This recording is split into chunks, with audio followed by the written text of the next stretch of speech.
My mother-in-law took my passport and burned it. It went up in flames quickly and turned to ashes. Now I can't go on my vacation to St. Bert's Island. I was shocked and asked, "What's going on?" She smirked and said, "You're a stranger here, so you'll be staying home," while my husband grinned too. I was horrified by their cruel trick. I knew they might do something like this, but I didn't expect them to be so sneaky.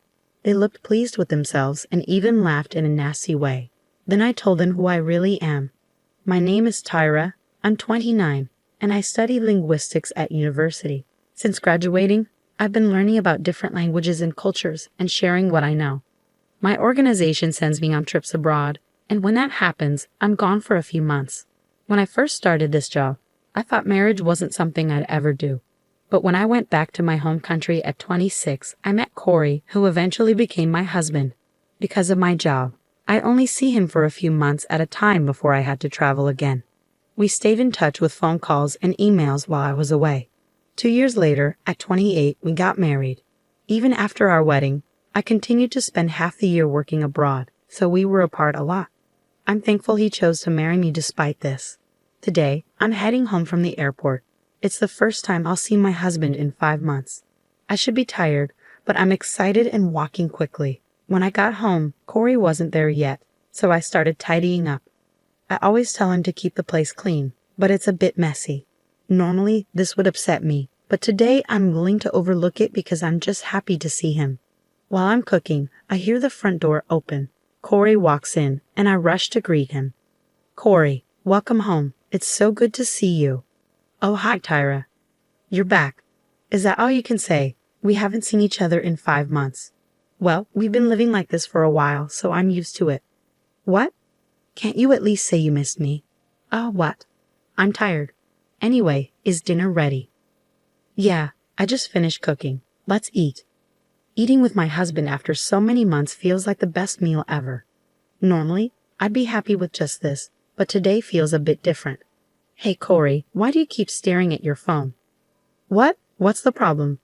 "Nothing's wrong, but I'm finally home." "You've been glued to your phone and haven't really talked to me. We've been in touch through calls and emails all this time, haven't we?" "There's nothing new to talk about now." "That might be true, but it's been a long time since we've seen each other like this." "So why?" My frustration with my husband's attitude makes my voice rise. It looks like my comment upset him. He stood up, put his phone on the table, and glared at me. "You know what? You were just on a plane, but I'm exhausted from work." "Got it?" "Hold on. I also jumped on a plane right after work. Didn't you talk to me like that?"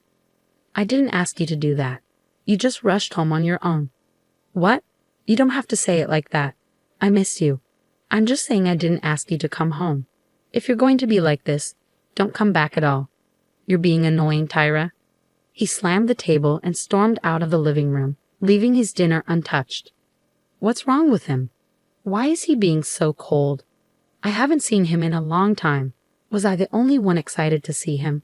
What's the point of coming home early if it's like this? Tears fell from my eyes and onto the table.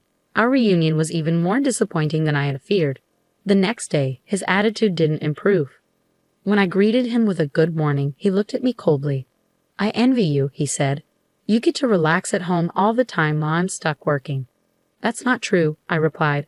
"I have a lot of work to do, like summarizing our activities and preparing for the next training session. It's a lot of work, more than you think. Either way, it's something you can do at home.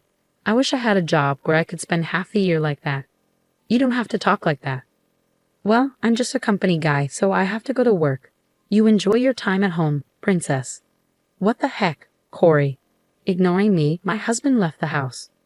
We had a few arguments before we got married, but he had never been this sarcastic.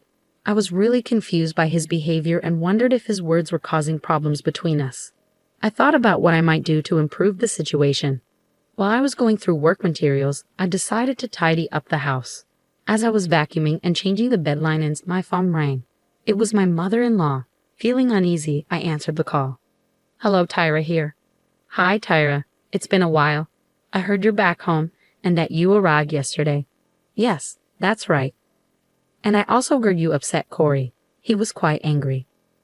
"I'm sorry, but it's nothing that should concern you. Well, since you're back, how about we plan a family trip?" "What? I was taken aback by her suggestion.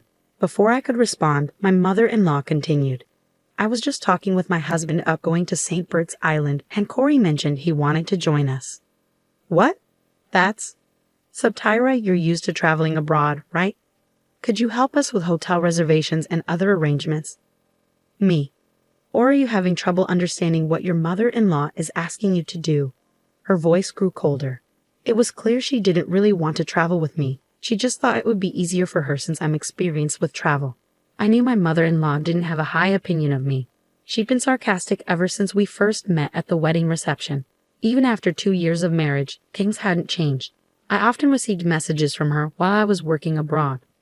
How can you be a wife and stay away from home for months?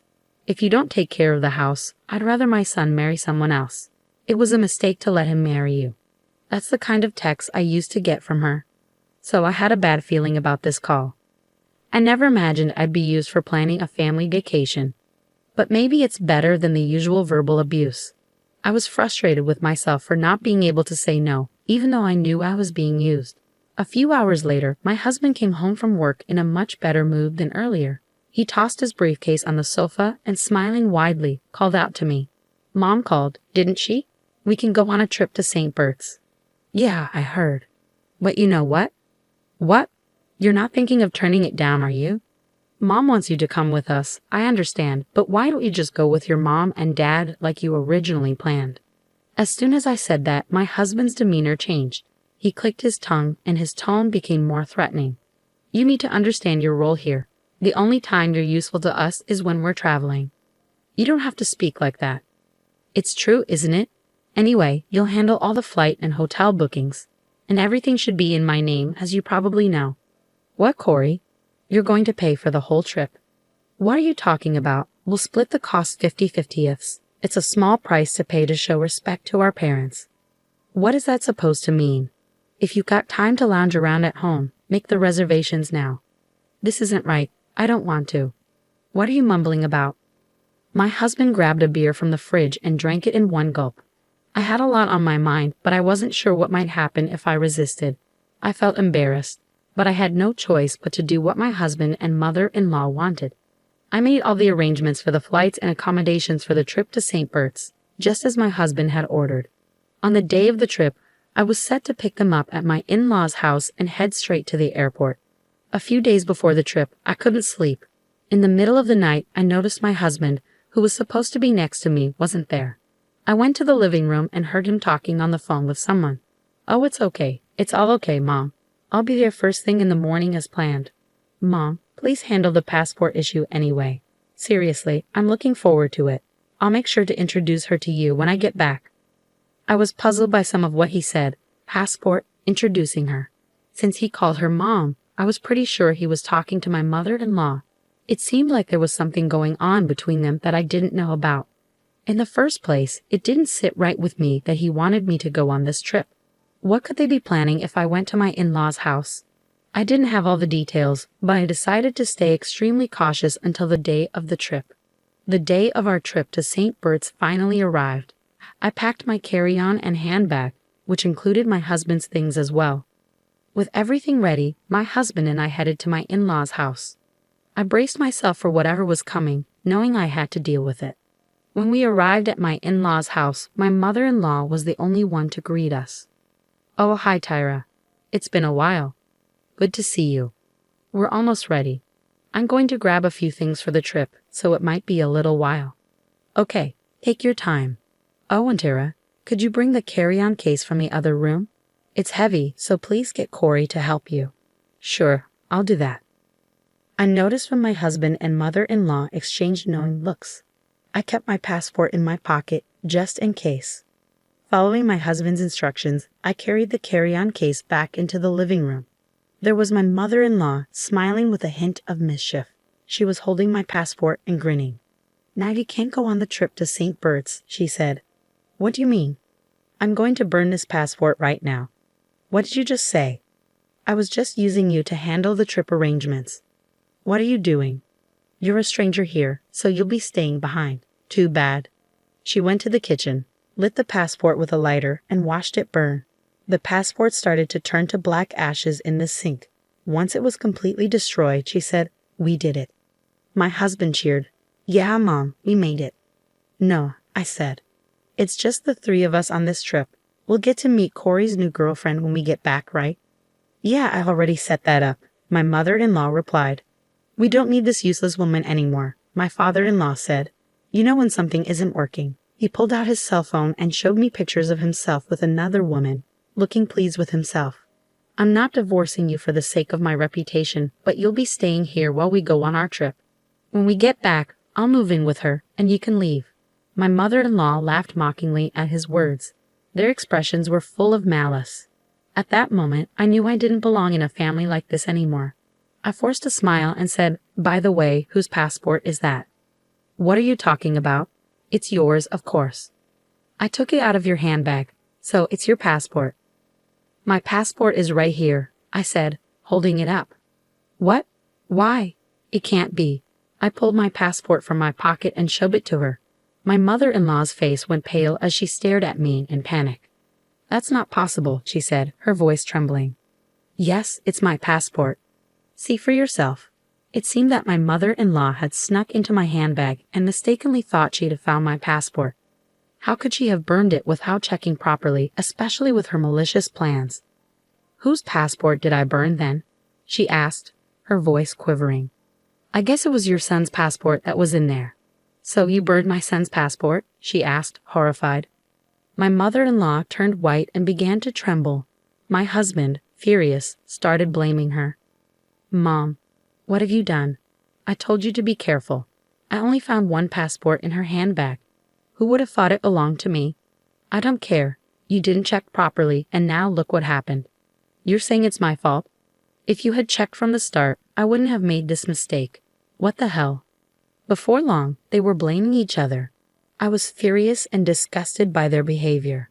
"Hey, Tyra, do something." My husband yelled at me, but I was not about to back down.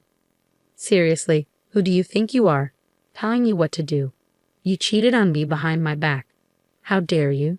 Both you and your mother are despicable." "Hey, who do you think you're talking to?" "I'm talking to you and your awful mother. Don't think I'm just going to let this slide. You're going to pay me back for the affair and all the nasty things your mother has said to me. Be ready." Just then, my father-in-law came downstairs. "What's going on? What are you doing?" When I told my father-in-law everything, he was furious. The trip was canceled, my mother-in-law got a divorce, and my husband was disowned by his father and banned from coming home. I consulted a lawyer, and we finalized the divorce. I also demanded alimony from both my ex-husband and ex-mother-in-law. They had to pay the alimony in one lump sum and cover the cost of canceling the trip to St. Bert's. Since they didn't save any money, they had to borrow to cover the alimony. In the end, they managed to repay everything by borrowing funds. Now my ex-husband lives with his mother and it looks like they are struggling financially. He was also dumped by the woman he had an affair with. As for me, I used the alimony money to move into a condo and enjoy living alone. After all the cheating and mistreatment, I went through many difficulties, but now I'm free and loving life. I plan to continue traveling, learning about different cultures, and sharing my experiences with the world. Thank you for watching. If you enjoyed the story, please subscribe to our channel. See you in the next